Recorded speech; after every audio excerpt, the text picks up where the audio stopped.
This is the InnovaBuzz podcast, helping smart businesses be even more innovative.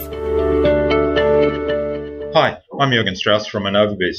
Welcome to episode 91 of the InnovaBuzz podcast, designed to help smart businesses with an interest in innovation become even more innovative. In this episode, my guest is Jack Bourne, the founder of Deadline Funnel and the creator of AW Pro Tools.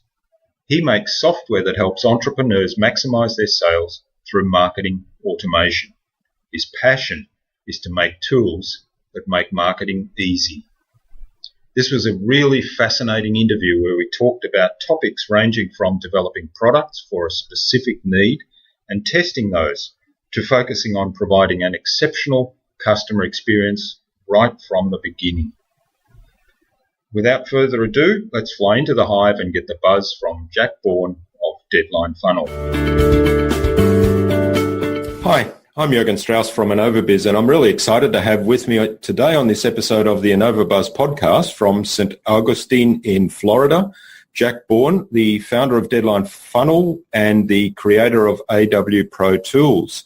Jack makes software that helps entrepreneurs maximize their sales through marketing automation, which is one of my favorite activities. His passion is creating tools that make marketing easier. So welcome to the InnovaBuzz podcast, Jack. It's a privilege to have you here. It's great to be here. I'm looking forward to this. Now, Allegra Sinclair suggested we get you on the podcast, so big hello to Allegra if she's listening. And I'm really looking forward to our chat today. Now, before we get on to marketing funnels and software tools and all that kind of geeky stuff, how did you get into this business? What did you want to do when you were a child? So what I wanted to do with it as a child probably didn't have a whole lot of connection to what I do now. Like most boys, at one point I wanted to be a fireman. At one point I wanted to be a doctor like my dad. And I was studying to be a doctor when I was in college, but for various reasons it just really wasn't for me. I didn't find my life's calling in it. After I graduated, I really didn't know what I wanted to do, but I was exposed to. I had a sneak peek, a small window into the life of what it's like to be an entrepreneur. Some of my father's friends were entrepreneurs, and I would do some work for them, and it really intrigued me that my father would go off to work and he worked, I think, 5 days a week, sometimes late into the night because he was an OBGYN. And so it was just really fascinating to me that there was this whole other way of earning money where you could really call your shots, and if you wanted to take a few days off, you could take a few days off, and it really intrigued me, but I just had no idea. How do you break into that? How do you become an entrepreneur? So for many years after college, I really kind of wandered the wasteland, just trying to. I took odd jobs. I really didn't have a guiding.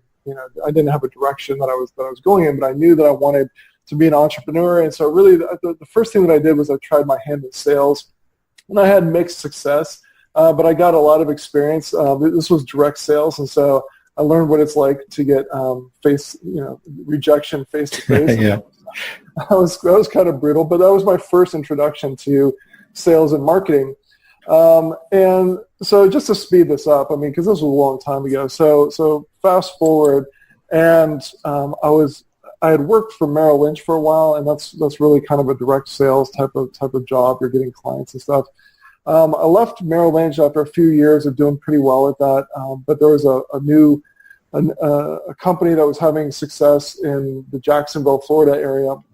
It was an exciting startup, and I joined that. But it turned out that me and the boss just really did not get along. And after a year of working there, we had an argument. I left, and I remember calling my wife, and she's like, "Well, what are you going to do now?" I said, "I have no idea, but I'll figure it out." It's the classic, entrepreneur jumping out of the window and building the plane before you hit the concrete.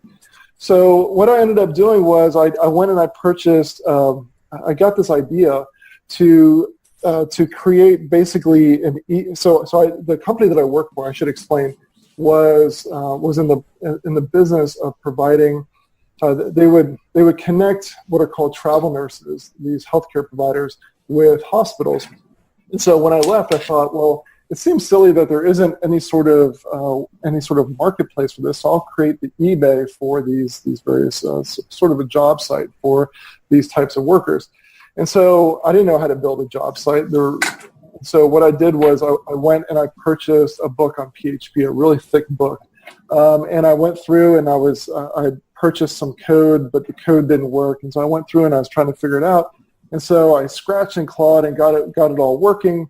For a year, I didn't charge anything, and I was just really trying to get it running. I made a whole bunch of mistakes, and this was before people really had systematized and codified the whole idea of here's how you do a product launch.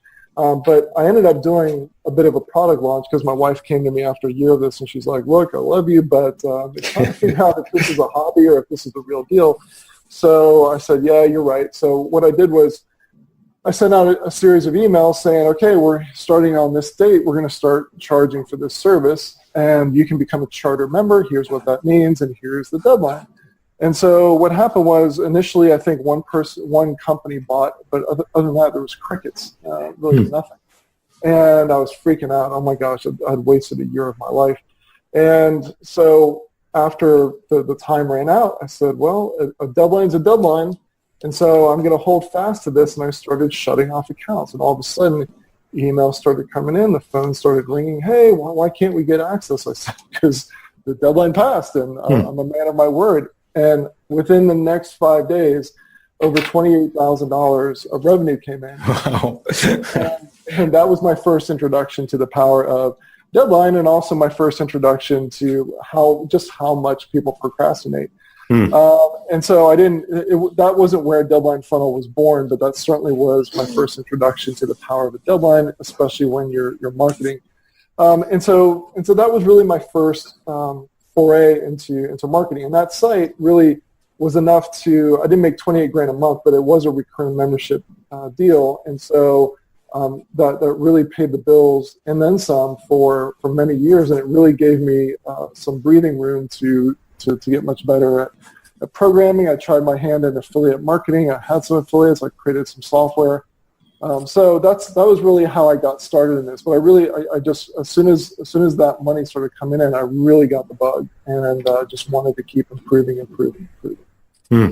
So you basically headed off on a path of software development. Yeah, exactly. Yeah. And it wasn't like so.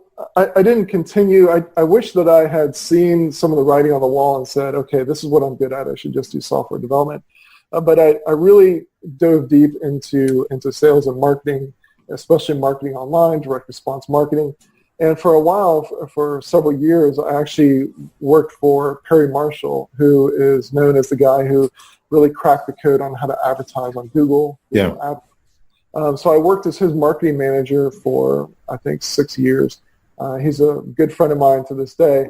But that was a great opportunity to network and get to meet other high-level direct response marketers. And again, to really just become as proficient as possible at sales and marketing and persuasion. Yeah, that's great. What I like about it, though, is that with the software you developed, though, you showed value initially before getting to that deadline point, right? So I will probably explore that a little bit more in a moment.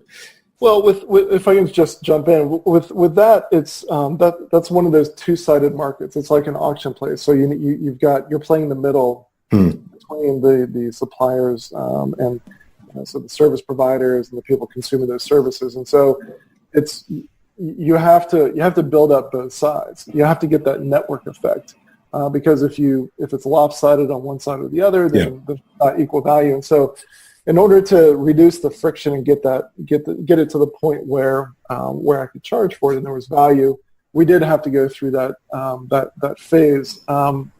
But as with anything, in hindsight, there's a lot of things that I would have done differently. But that's one of the reasons why I waited so long to launch. Yeah, and at some point, then you started developing other software, and the first one was the AW Pro Tools for Aweber, right? Yeah, correct. So the first major what we call SaaS, software as a service, that I developed came about because I was basically I'd been working for Perry Marshall for several years, and I'd always told him when I first started working with him, look, I'm an entrepreneur at heart. You're hiring an entrepreneur, and I want to work with you, but understand that in my DNA, I'm an entrepreneur, and so don't be surprised if I start, continue creating some products, et cetera. So for several years, I put my stuff to the side and really focused on his business. But after a while, I just really wanted to get back into it. And so at the time, I remember that Aweber had been around for a long time, but they really hadn't kept up with the times in terms of marketing automation. There were things like Infusionsoft and Entreport had come along, and so there were some other companies that were really starting to make headway in terms of marketing automation as we know it today. And I took a look at Aweber and I thought, I wonder if they have what's called an API, a way to write code that makes their software do stuff that it otherwise couldn't do. In other words, could I add a layer of improvement to Aweber by using their API? It's a way for developers, programmers to tie into an existing system. And so I started to look at it and I realized, wow, I really could. I think I could make some big improvements and add on some marketing automation that's really, really missing. And so I started to develop that. And when, as I was developing it, I showed it to a friend of mine, a dear friend of mine and really a smart, savvy marketer named Andre Chaperon. I remember we went to an event together called ClickBank Exchange, and it was in New York. And I said, hey, man, I want to show this thing to you. Let me know what you think. And I showed it to him, and he said, holy smokes. He said, I'm going to Mexico in about 3 weeks, and I can either send out the email to promote this when I get back, or I could do it now. And I thought, I don't want to pass up an opportunity for Andre to get the word out to his list. So I made the changes that he had recommended, and then he sent it out to his list, and a whole bunch of people signed up. It was a really good fit to his audience because over the years he had been telling people to sign up for Aweber, but we all knew, everyone who used Aweber knew that there were some gaps, and everyone had these different types of workarounds. And so mine was the first system that really figured out, here's a way to make it act more like Infusionsoft or Entreport or some of these other ActiveCampaign, I think, had come along at that time. So so you didn't have to leave Aweber. If you liked Aweber and you had all of your lists over to Aweber, you didn't have to leave. You just pay me a monthly fee, and you could tie this into Aweber, and it would make it much, much more powerful. And so that was how AW Pro Tools was born. And a few years later, I actually sold that off to an investor. Yeah, well, definitely that. I mean, I like the way you found a need and then develop something to fill that need.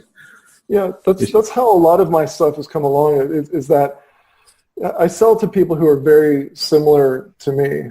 It doesn't always have to be that way, but I just find it easier because a lot of the best ideas that I've come up with come from a need that I have, and then I really start by developing it internally for myself, and then I start talking with other people and saying, hey, would this do you have the same problem? Would you be interested in solving this? And if I get a really strong response from a few people, then I get the feeling that I'm onto something, and then develop it further and then roll it out. Yeah, it's amazing how that works, isn't it? I've had that experience a couple of times where people have responded really strongly for something that I showed them that I've developed for my own need, and then this has legs. There's something in this. Absolutely, yeah. So how did deadline funnels come about then? Obviously, you had that experience you described earlier where you realized that setting deadlines prompted action. Yeah. So that really didn't tie into it at the time. Looking backwards, that was my first really powerful experience with deadlines, and how you really have to get people to stop procrastinating. And deadlines is one of the most powerful ways to do that. But what was going on at the time, again, I was working with Perry Marshall. I had some of my own products that I was promoting, and he, of course, was always promoting his stuff. So he and I were both are both big proponents of drip emails. In other words, automated sequences of emails where you develop authority and trust, and then you eventually bend your way around to what you're offering. But it's all done through emails rather than just a sales page. And so one of the thoughts that I had was, okay, automated webinars were out, but it didn't seem like we didn't really want to do an automated webinar. We wanted to have these follow-up emails. I wanted to use marketing automation, and I wanted to have a deadline. To me, it just seemed like one of the most powerful. I'm a big student of Cialdini, Robert Cialdini, and he's a big believer in scarcity and urgency as one of the most powerful psychological triggers. I've seen it in stuff that I've done. We've seen it work in product launches and stuff like that. It was frustrating that I couldn't automate it.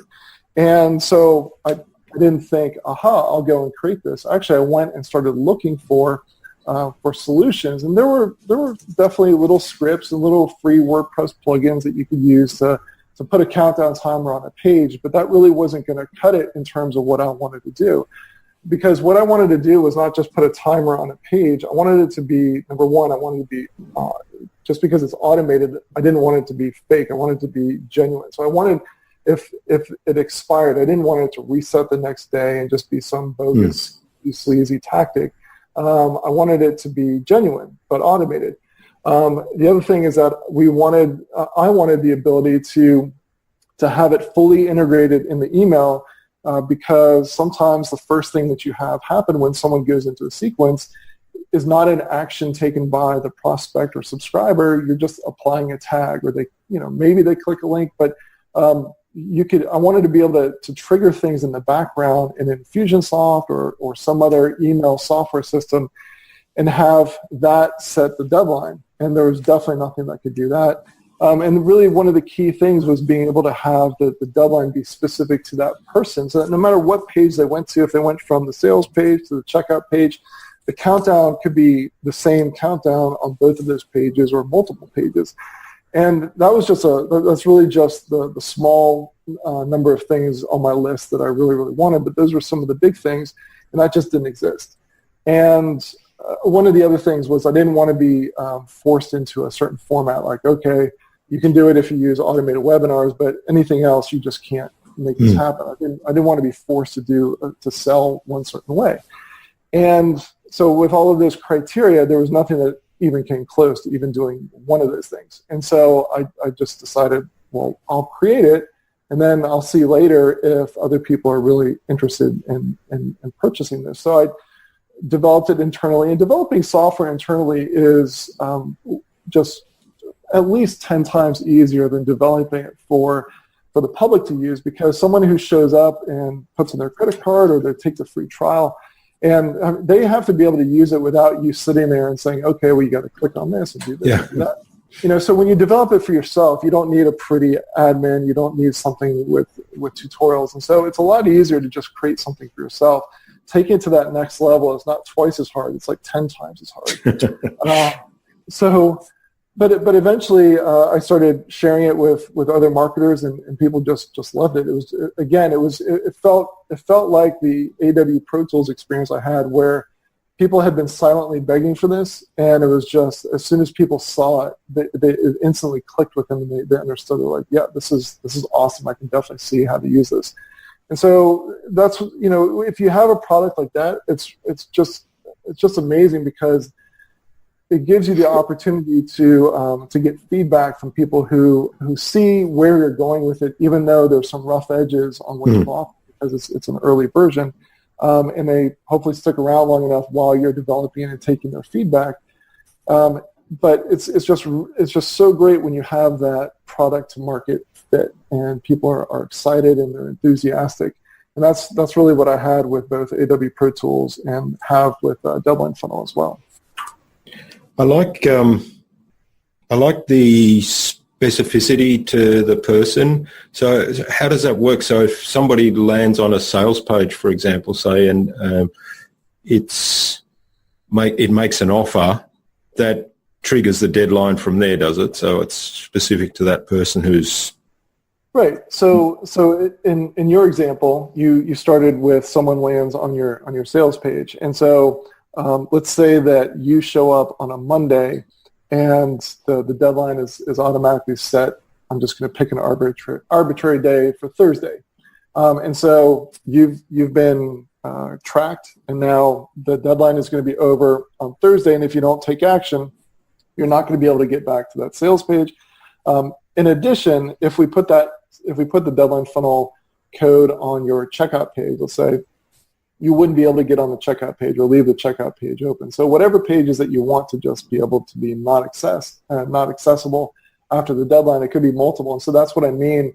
It's specific to the person. It's sort of like your deadline, you're carrying it around with you as you go through the funnel, even if it's different software platforms across the funnel. So the sales page might be built in, I'll just pick a software, Lead Pages, and the checkout page might be in Samcart, right? And so it doesn't matter that it's on two different systems because we're tracking you.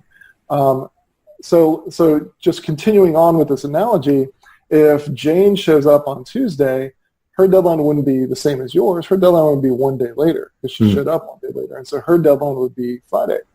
And what's really powerful about this is that you can do this. So first of all, it's automated. That's one of the most powerful things. But the other thing is that, as I mentioned briefly before, someone doesn't have to visit the sales page. You could be, let's say that you're on my list, and you recently finished going through a free training course, and then my system had a rule that said, okay, wait 3 days, don't do anything, and then apply a tag or a trigger in the subscriber's account, and that trigger tells Deadline Funnel, my software, hey, this person's deadline is going to be in 4 days. And then from that point on, the emails that go out are synchronized with the deadline. Even if you've never clicked anything, you've never visited the page, you've never interacted. If you're out of town, let's say that you're out of town and you come back after the whole email series has gone through, and then you open up your email inbox because you've just been out of your inbox for the entire vacation, let's say. You see that, hey, there was this really cool offer, but it looks like it ended last week. Well, when you click on the link in the email to go and check it out, hey, maybe I can still get in. Sure enough, it's going to send you to the sorry, this is no longer offer deal. So it's really, really powerful to be able to take what we normally do in a live promotion and to automate it so that as people go through your system, you can send people you can use all your other marketing automation rules that you would, and sequences that you do in your CRM or your email software to get people in front of the best match offer that based on their interest or what they clicked or what they watched, and then automate the deadline at the end, because studies have shown over and over and over again that one of the most powerful psychological triggers is having a deadline. And so our software makes it possible to automate that so that you don't have to be doing that all the time. Also, you don't have to be babysitting the promotion. If it's a live promotion, you don't have to be babysitting it at midnight or 3 a.m. to turn everything off. So it just really frees you up to leverage that marketing automation and maximize your sales and conversions as much as possible. That sounds like a really powerful piece of software. What kind of results do you see from that? What improvements in conversion? So we have a whole lot of case studies on our blog. Some people have 2x improvements in sales. Some people have more. One of our best, I shouldn't say best case studies, but one of the case studies that I love the best.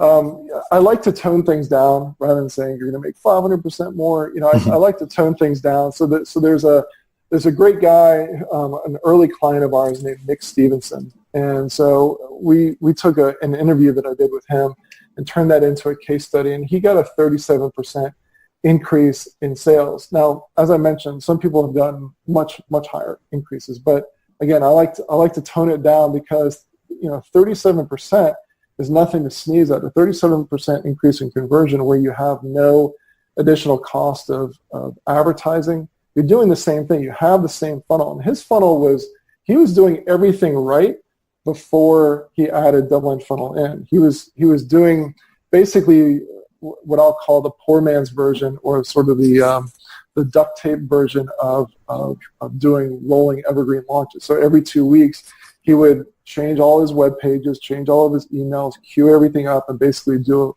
a 5-day sequence that ended with a deadline. And so he was getting a really good result with that. But he knew in the back of his mind, I think that people are probably going cold waiting for the next time that this thing opens, because they opt in, and if, depending on when they sign up, they watch a few free videos, but then they're waiting, and there's nothing for them to buy until I get around to doing the next promotion. And so when he added in deadline funnel, his sales went up 37%, and he was doing a lot less work. So that's one of my favorite case studies for some reason. I think because I think it's a realistic number, and it's a number that I think anyone should be excited about. But some people are getting much higher results. Yeah. It sounds like he was, as you say, cobbled together a process that was similar, but deadline funnel made it much easier for him to do and more or less automated the whole thing. Sure, and it added in some other features that I think really juiced up his results further. So, for example, one feature that a lot of people love, I think almost everyone uses this, is the ability to put an animated countdown in the email. And so what's really cool is that with our system, again, it's based on the person. So if you have 1 day and 22 hours left until the deadline, and you open up an email, you're going to see the countdown counting down, 1 hour and 22. You click through, and you're going to see on the sales page 1 hour and 22. You click through to the checkout page, and see 1 day and 22. I forget what number I did, but the point is that the countdown is the same. It's the same on each system. Yeah, on each system. Yep. Well, that's very powerful, because that shows that it's genuine. Oh yeah, absolutely. Yeah. And it is. And one of the things that I really try to hammer home is that I think the days are gone where you can really build a sustainable business on just one product. And so if you're going to have multiple different products you're going to sell, you're going to have that relationship with your past clients to make it easier for you to continue to sell the second and third and fourth product. And so everything that we do in our business is either building our credibility or it's hurting our credibility.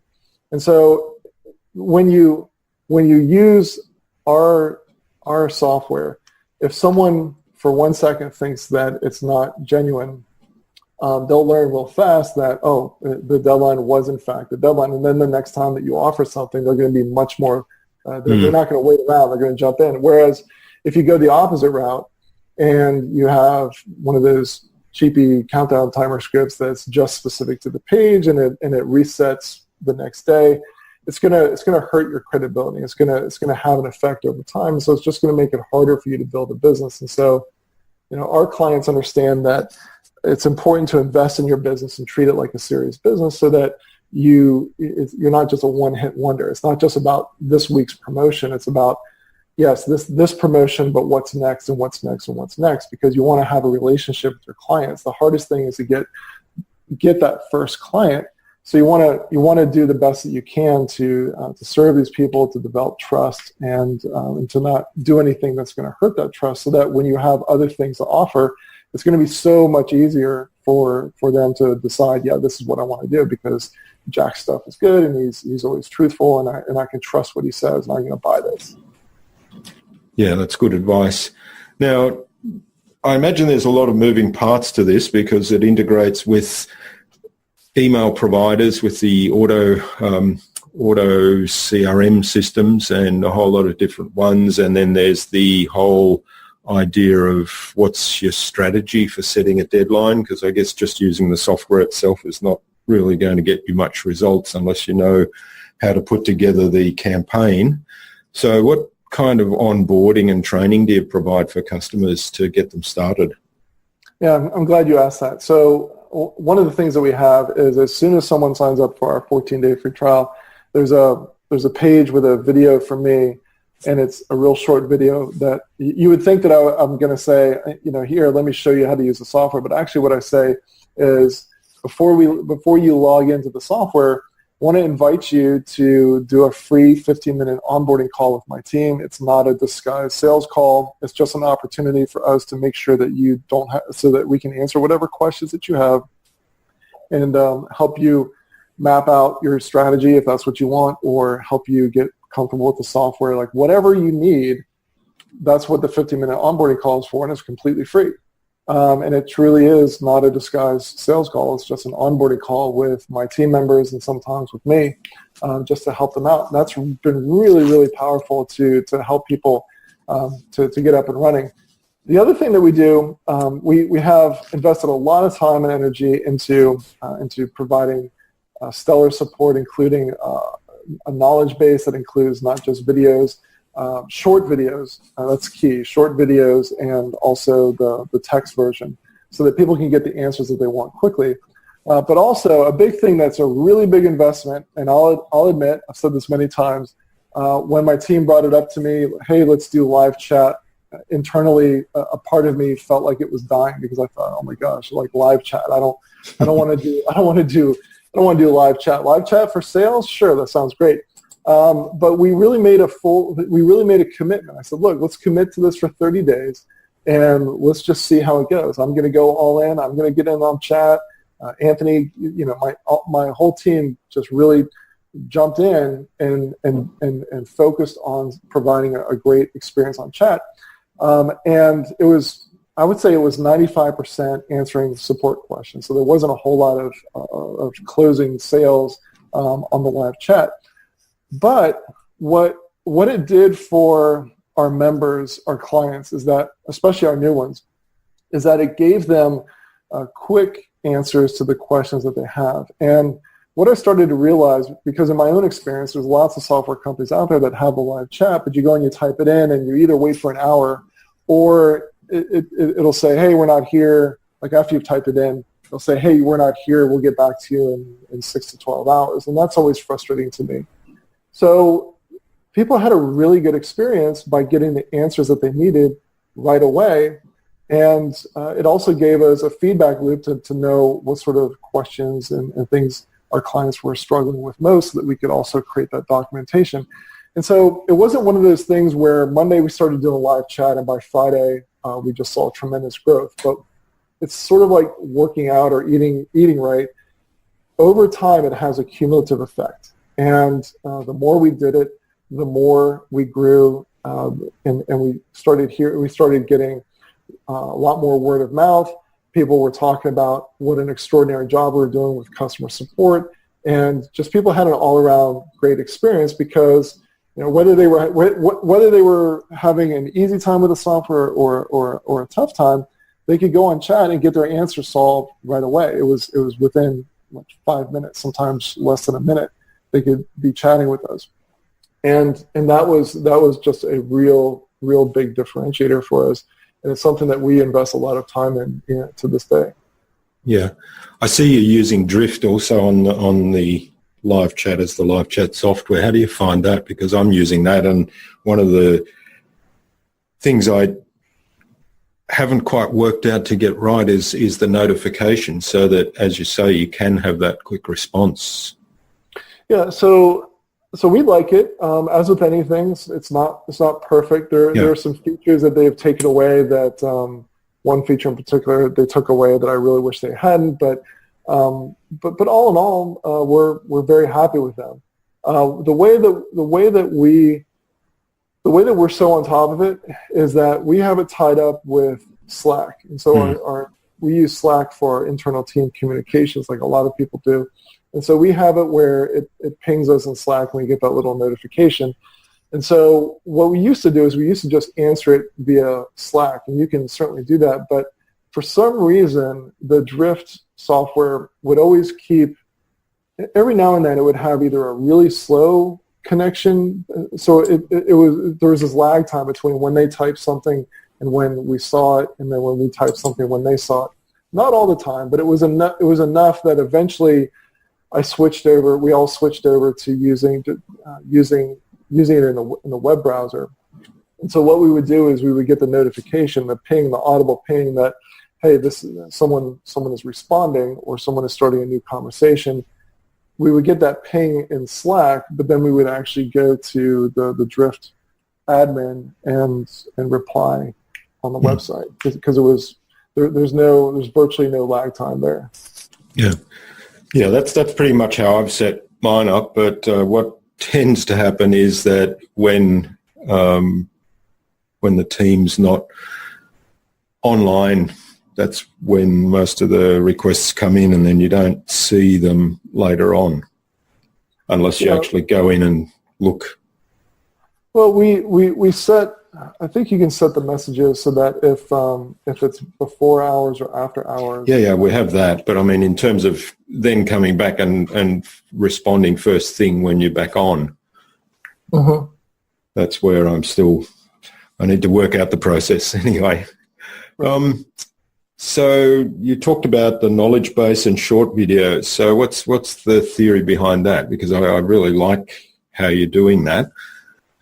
Yeah, so again, it just comes from my own experience of what do I like, what do I hate, and also talking to other people. And so one of the things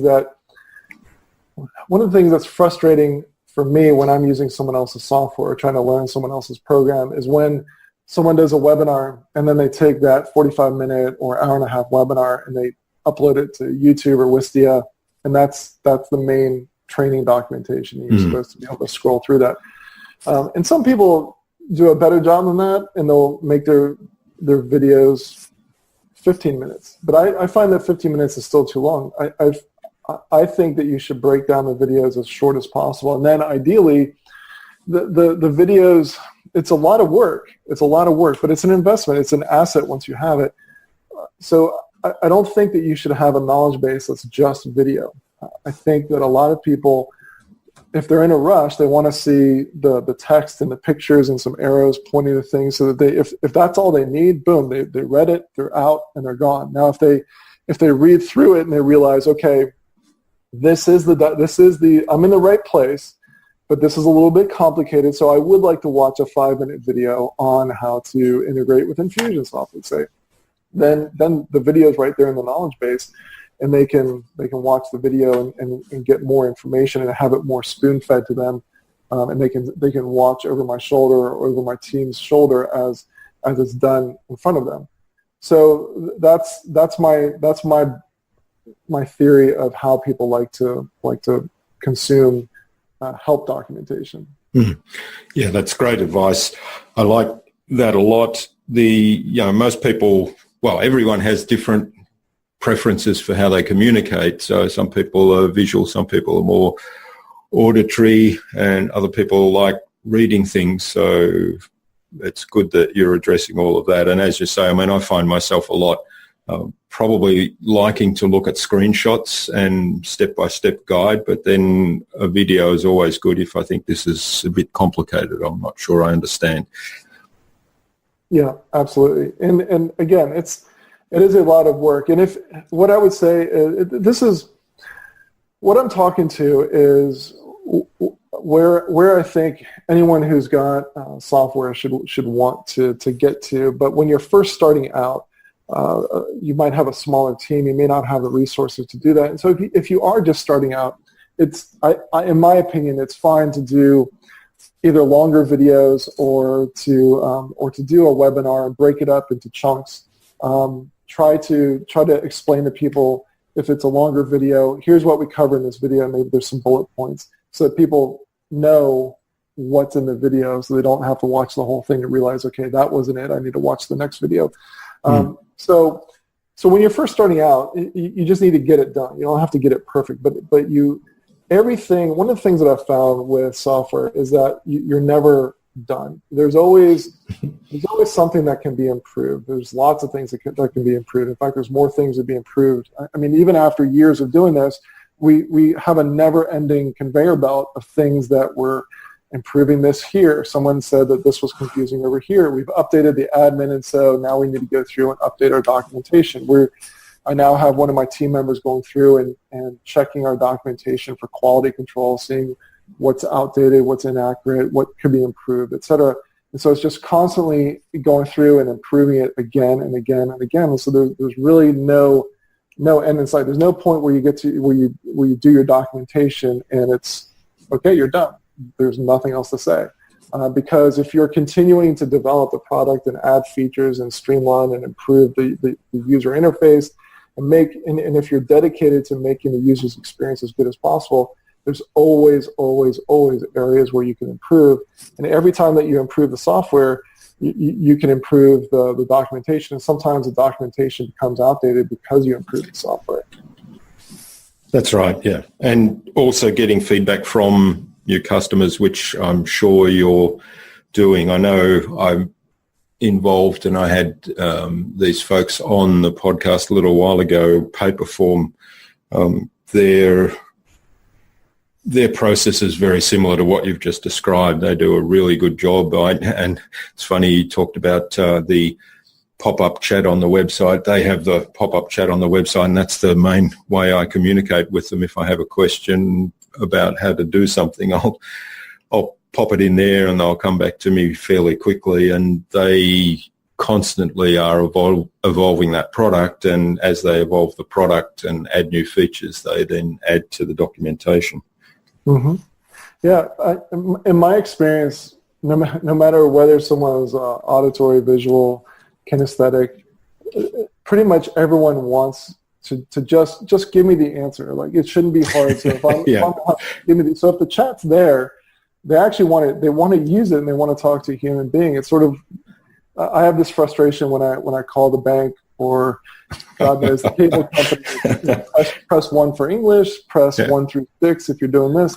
And I've always just thought, if they actually just had human beings answering the phone, they probably could just really quickly say, "Oh, hi, how can we help you?" Okay, shuffling you directly to that department. Yeah, that's right. Rather than sending someone through that automated wasteland. So that's just the philosophy that we take, and people really respond to it. And one of the things that's really helped us. So anyone out there who's doing this, but they haven't seen the results yet, one of the things I would say is, because it's so rare, there are some companies who do it, and there's certainly some companies who probably do it better than us, but we're really trying to do the best that we can to give real quick response times on the chat. So it blows people away. It's almost guaranteed that people are going to say, your support rocks, thank you so much, something positive. And when they do, my team, and I always do this, but my team also is told to respond with, "I'm glad that you love the support. If you ever get the opportunity to tell others about us, would you please do that?" And if you think about the way that that's phrased, it's really laid back, because I've given you an out. I've said, if you ever have the opportunity. It's not, "Hey, can you go and post in Facebook right now?" That's a little bit too much. But we just put it out there as, "Hey, glad that you liked it. So this is in the context of, you guys are awesome." And so we say, if you ever have the opportunity, would you please tell other people about us, because it would mean a lot to us. And we get lots of people saying yes, and then or I already have and I will again, and so we get a lot of word of mouth just from. So we don't just wait for people to think of it on their own. Yeah, you know what? I should tell other people about Deadline Funnel. If they're having that positive experience, while they're having that positive experience, we just put out that simple request that doesn't make anyone feel like they're being pressured for referrals. We're just saying, "Hey, we're so glad that we're able to help you out today, and if you're able to tell others, that would be great." That's great advice. I really like that. I'll probably steal that one because I'm working at the moment on a system for systemizing the referral process. So that's a really good one. Yeah, it's worked well for us. And I understand what you're saying about ringing up and getting these automated systems. I think there's quite a few times where I've been in that situation and I kind of scream at the phone and say, "Just give me somebody to talk to." Operator. Yeah. Right. I know what you mean. All right. This has been fabulous, Jack. I really appreciate all the insights you've given us into Deadline Funnel. Sorry, I was getting slipping into the wrong one. Deadline Funnel. So they're good software too. Sure. Yeah. That's right, but it's different. It's a different thing. And we'll post links to that so people can actually have a look at these things in action as Jack's described them. And also there's some wonderful testimonials there. There's both video testimonials and short testimonials that people can read about customer experiences with Deadline Funnel. So I think it's time we moved on to the buzz now, though. That's our innovation round designed to help our audience who are primarily innovators and leaders in their field with some tips from your experience. So I've got 5 questions and hopefully you'll have some really good answers for us that will inspire people to do something awesome. Okay. So what's the number one thing anyone needs to do to be more innovative? So in my opinion, what works for me to be more innovative is actually to spend more time out of the office, specifically exercising. What I find is that if I'm really stuck on something, if I've been thinking about it for a significant period of time and I'm just not getting anywhere, it's time to give the conscious mind a break and to let it be resolved by the subconscious mind. And so I don't run as much anymore, but I will go play tennis. That's one of my favorite things to do. So I'll go play tennis. Sometimes I run a little bit or go surfing. And so I find that when I'm doing some other activity that's not business related, if I've been really trying to solve some sort of business puzzle, it'll almost always get unlocked while I'm exercising. That's fabulous advice, and I can totally relate to that. I'm a keen cyclist. I just come off a lengthy cold, so I haven't been cycling in the cold weather here in Australia in the southeast. But on the weekend, I went out for the first time in about 4 weeks, and I had this epiphany about something I'm working on at work, and it was like, just somebody turned a switch, and all of a sudden, this thing just became clear. Totally clear in my mind, and we're going to start working on that initiative right now. So I can really relate to that. I think it's great advice. So just totally switch off, focus on something else, and the unconscious mind actually goes to work and processes things that you've been ruminating over and puzzling over consciously for a while. It works for me. All right. What's the best thing you've done to develop new ideas? Is to have a journal. And so I'm a big believer in giving ideas a cooling off period. So that's one of the reasons why I'm a big believer in the journal. Now the journaling that I do is a paper and ink journal, but I don't know if I've always been this way, but it seems like the past several years I've just had idea after idea after idea. Now that sounds wonderful, right? But the problem is that some of those ideas are rubbish. And when you have these ideas, they all seem brilliant. And so I'm a big believer in writing them down in a journal for 2 reasons. One, as I just mentioned, so you can have a cooling off period, and that you can get a little bit of distance between when you have the idea and time to evaluate the idea. So just write it down so that you won't forget what it is, that you understand, so that it's just enough so that when you come back to it later, you won't wonder, what the heck did I write down? I don't even understand this. But just enough to be able to jog your memory, and then move on. The second reason why I really find that to be productive is because it seems like if you don't write it down, you're either going to forget the idea, that might be one of the brilliant ones that you didn't want to forget. But also, it seems the way that my mind works, but I've spoken with other people, and it works for them as well, is that if you take that idea and you write it down, that seems to make room for the next idea to come along.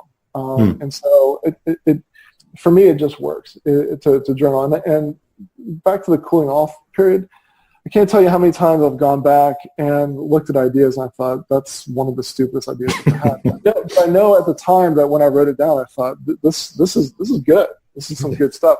And so you really need to give yourself some distance so that you can evaluate your ideas with fresh eyes. That's great advice. I really like that. And why do you choose to do it with pen and paper as opposed to something on the computer? For me, it's something about the tactile experience. So I'll try to make this story short. One of my first ventures into the software business, I I lost $26,000 because I was making a whole bunch of stupid mistakes. And I woke up one day, tabulated like how much, I'm nowhere close to having this thing ready to launch. How much money have I spent on this thing? Because I've been outsourcing it to this other team. So where am I? Because I'm not even halfway done. And the number was 26 grand. And I realized, okay, although I certainly could spend more, I've got to call it quits. I got to hit the pause button. And so at that point, I really had to, I decided, okay, it's time for me to not start any new ventures. I need to figure out where I went wrong and to really backtrack and see what the problem was, because I don't want to do this. I do want to innovate. I do want to bring stuff out to the world, but I don't, spending 26 grand and not even having the first version of the show for it just didn't feel right. So that's when I started journaling, and I really solved a lot of issues, a lot of faulty wiring in my head about things that I believed and why I wasn't bringing the product to market that had to do with just emotional stuff. So I fell in love with the whole idea of journaling, and just from there, I've never been a huge fan of taking notes in Evernote or anything like that, unless you're at a conference or something. But when it comes to either things that I feel like I need to solve in my mind, it's sort of like a trip to the psychiatrist's office without having to leave. So you just you journal daily or at least weekly. And so writing down ideas just seemed to be the journal just seemed to be the right place to do it. Yeah. Okay, that's great advice. What's your favorite tool or system for improving productivity and allowing you to be more innovative? So I've got some favorite tools that we use on the team. Two of them I would say are Slack and Trello. Trello is a simple. We pay for it, but there's a free version of the tool, which just makes it really easy to manage your team and to manage the different tasks that you're going to do. It works on the concept of a Kanban board, Kanban, and it just makes it real simple for a team to get organized and to prioritize what needs to be done first, second, and third. Yeah, well, and we'll post links to those in the show notes. I mean, most people, I think, in my audience will be familiar with them because they have been referred to a lot. Slack is great for a remote team, which I'm guessing your team is a remote team. They're not all in one office. I'll mention one more, and that is that I don't do this every single time, but sometimes if we get a complex question, because the way that our software works, some people are fortunate enough to have just questions about, hey, I can't log in. How do I reset my password? Ours is fairly complex. People are setting up. Everyone's got their own different funnel, and they're trying to fit our software into the mix. And so some people have some pretty complex questions. And so to type all that out in a response sometimes is very time consuming. So what I'll do is I'll open up my favorite audio recorder, which is called Amadeus Pro for Mac. But it really doesn't matter which one, but that happens to be a really good one. I don't hear enough people talking about Amadeus Pro. And so I'll record a 2-minute or 3-minute audio. I'll record as long as I need to answer the question, and then I'll attach the audio file and hit reply, and I'll say, hey, I recorded an audio for you. Give it a listen and let me know if this helped. And people are just blown away. Wow, the founder of the software company sent an audio and replied to my question personally. But what did it take? It took 3 minutes. Yeah, that's good advice too. I tend to do that quite a bit with video. But yeah, audio is a good way to do it as well. And like you say, it's a lot quicker than typing something out or... Sure. Yeah, and I'm a fast typer. That's right. All right. What's the best way to keep a project or client on track? Yeah, I'd have to go back to what I talked about before. My favorite tool is Trello. I've tried a lot of other project management tools, but we just keep coming back to Trello. It's just simple. It does what it's supposed to do, and that's it. I like Trello. Okay. And what's the number one thing anyone can do to differentiate themselves? Number one thing you can do to differentiate yourself. I'd say in one word, ship with a P on the end. just make sure that you're putting yourself out there, and that your people have an opportunity to get a dose of you. We're all unique human beings, and so just by putting yourself out there as the face of your company, or the face of your department, or one of the faces of your company, whether it's YouTube videos or in a podcast or in a book or in a white paper, get your thoughts, get your personality out there, because just by doing that, that now it's not just a software product. It's not just a training product, info product, a training course. It's they get a real flavor for the person and the people behind it. And so I would use those different types of media to get yourself out there, and to ship. Don't be afraid of putting yourself out there. It's always scary the first time that you do it. I'm working with someone right now who's putting together her first training course. I don't usually do that, but I really believe in her mission, and so I'm helping her put this together. And one of the things that she's really had to get over is the sound of her voice and seeing her on video. And I said, look, we all have to do it. There's no shortcut around it. I don't know anyone who from day one loves the sound of their voice. That's right. Well, there are a few people out there, but they're in the vast minority. We won't go there.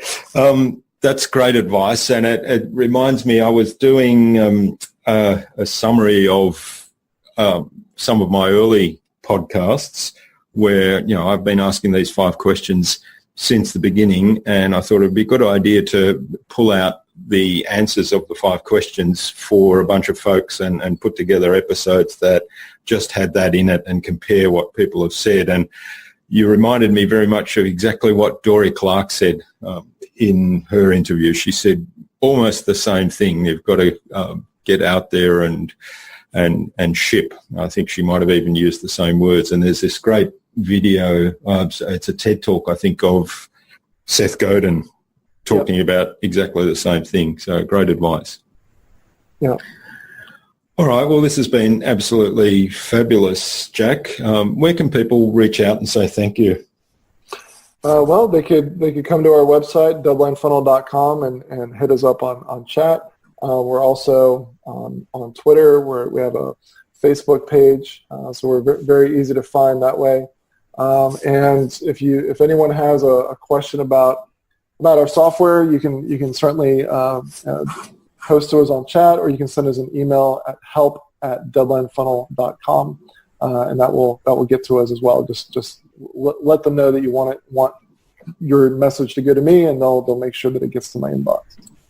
That's great. And we'll post all those links on the show notes for the episode. And certainly I've got the Deadline Funnel website open there now, and I can see, there's 3 folks there, including Allegra, on the chat.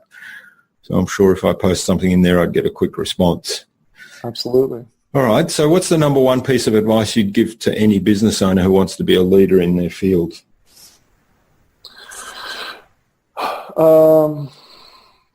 I would say be humble and get out there and network and try to learn from other people. One of the things I learned early on is that there's not really truly anything absolutely 100% new. It's recombining existing ideas from other people, other industries, into unique new combinations. And so I think one of the most powerful things that you can do is to mix and mingle, mastermind with other people in your same industry and also different industries, so that you can cross-pollinate. And if we go back to what we discussed about the subconscious mind, these ideas will take root, and you'll come up with something innovative and new. That's great advice, and I'm experiencing that all the time as well, and I see other people experiencing that, so definitely great advice. All right, finally then, who would you like me to interview on a future InnovaBuzz podcast, and why? My buddy Andre Chaperon, because he's just a brilliant guy. He's a amazing human being and wicked smart at marketing, but also because he's shy, and so I would love for him to be forced to to get on yet another podcast and have to come out of its shell. Okay. All right. Well, thanks for that, Andre. Look out for an invitation from us, courtesy of Jack Bourne. All right. Well, this has been fun. Yeah, it has been fun. Thanks so much for sharing your time and insights with us today, Jack. I really appreciate it. I've enjoyed this immensely, learned a lot, and I might actually, as a result, give Deadline Funnels a spin, because I do have a couple of things that I'm doing right now where I think it would be a perfect fit. So I wish you all the best for the future of Deadline Funnel and for all the things that you're doing, and let's keep in touch. Awesome. Thank you so much. Thanks. I hope you enjoyed hearing from Jack as much as I enjoyed interviewing him. There are some really valuable lessons in this interview about how to develop products that meet a specific need, about targeting a particular audience, and about building trust and relationships through providing an exceptional user experience. All the great ideas and tips that Jack shared with us can be found at innovabiz.com.au/Jack Bourne. That is JACKBORN. All lowercase, all one word, innovabiz.com.au/Jack Bourne. You'll also find contact information for getting in touch with Jack there. We'd love you to leave comments on the post to tell us what you got out of this episode and what actions you'll take as a result. Jack suggested Andre Chaperon, author of Autoresponder Madness, Storyfluence, and the 1% Club, for me to interview on a future InnovaBuzz podcast. So, Andre, keep an eye on your inbox for an invitation from us to the InnovaBuzz podcast, courtesy of Jack Bourne from Deadline Funnel. Make sure you subscribe to the InnovaBuzz podcast on iTunes or Stitcher or Pocket Casts so you'll never miss a future episode.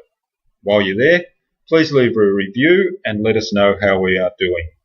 If there's anything you'd like us to cover, questions you want answered on a future InnovaBuzz podcast, or guests you'd like us to interview, please send those ideas to us. Until next time, I'm Jürgen Strauss from InnovaBizz. Remember to be awesome and keep innovating.